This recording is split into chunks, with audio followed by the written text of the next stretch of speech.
Last year, the Georgia Supreme Court ruled that state-chartered public schools were unconstitutional. One of the key arguments was that the state's funding for these schools was unfair. So let's see how it worked. The state school funding formula is called QBE, which stands for Quality Basic Education. It's somewhat like a black box that few people really understand. It factors in such things as student enrollment, student characteristics, and local property wealth to calculate the funding for each school system. These amounts vary from as low as $2,000 per student to as high as $6,500 per student. We'll use Chatham County as an example. For simplicity, let's assume Chatham County has 11 students. Chatham County raises $66,000 in local revenue, which comes primarily from property taxes.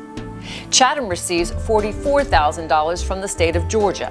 So that's $6,000 per student in local funding, $4,000 in state funding, for a total of $10,000 per student. Let's assume one of those students attending Chatham County schools is Annie.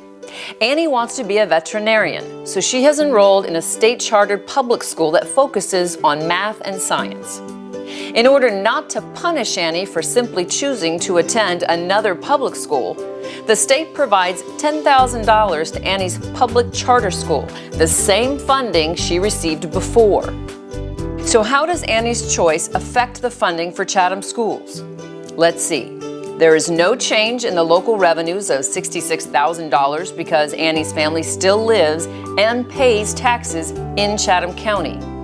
Chatham County schools now receive state funding of $34,000. There are now only 10 students attending Chatham County schools, so total funding is $100,000. Divided by 10 students equals $10,000 per student.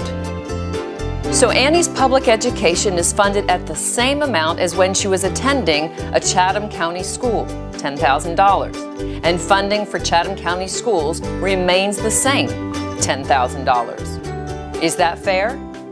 You decide.